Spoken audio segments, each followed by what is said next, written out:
রসুনের খোসা ছাড়ানো অনেক সময়ের ব্যাপার, আর যদি হয় দেশি রসুন তাহলে তো কোনো কথাই নেই, অনেকটা সময় আমাদের চলে যায় এই রসুনের খোসা ছাড়িয়ে নেওয়ার জন্য।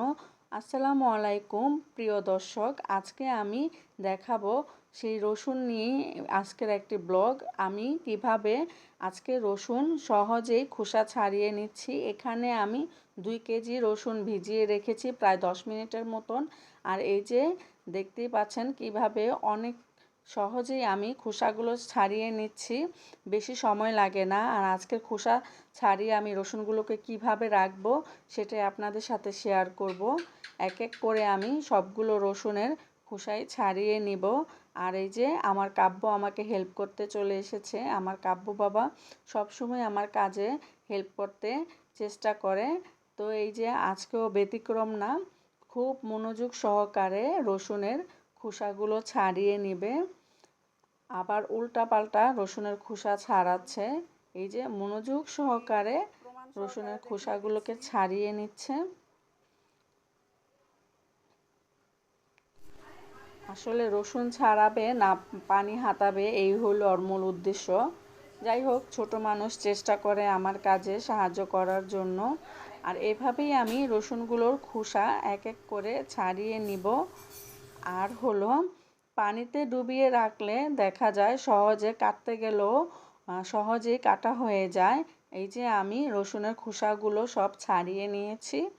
তারপরে আমি এক এক করে এই রসুনগুলোকে কি করব সেটাই দেখাচ্ছি। অনেকগুলো খোসা হয়েছে, এক পাল্লা করে খোসা, তারপরও কতগুলো হয়ে গেছে। দেশি রসুনে অনেক খোসা থাকে। আর এই যে আমি একটা কাপড় পেঁচিয়ে নিয়েছি, গামছা, আপনারা যে কোনো কাপড় পেঁচিয়ে নিতে পারেন। তো আমি এখানে কেটে নিচ্ছি, কুচি করে নিব রসুনগুলোকে। সবগুলো রসুনই কুচি করে নিব।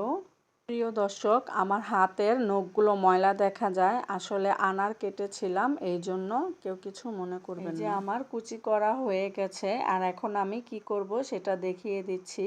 রোজা তো প্রায় কাছেই চলে এসেছে, তার জন্য আমি এখানে এই যে কুচি করে রেখে দিলাম। রোজার সময় আমার সহজ হবে কাটা, যাতে আমি সহজে ফেটে ফেলতে পারি, ব্লেন্ডার করে নিতে পারি। তাই আমি এই যে বক্সে করে রেখে দিব ফ্রিজে, যাতে আমার রোজার সময় কোনো কষ্ট না হয় রোজা রেখে এই কাজগুলো করতে। তো টুকিটাকি কাজগুলো রোজার আগে সেরে নিব। আর সবাই ভালো থাকবেন, সুস্থ থাকবেন, নিরাপদে থাকবেন। সবাই সবার জন্য দোয়া করব। ইনশাল্লাহ বেঁচে থাকলে আবার নতুন একটি ব্লগে দেখা হবে।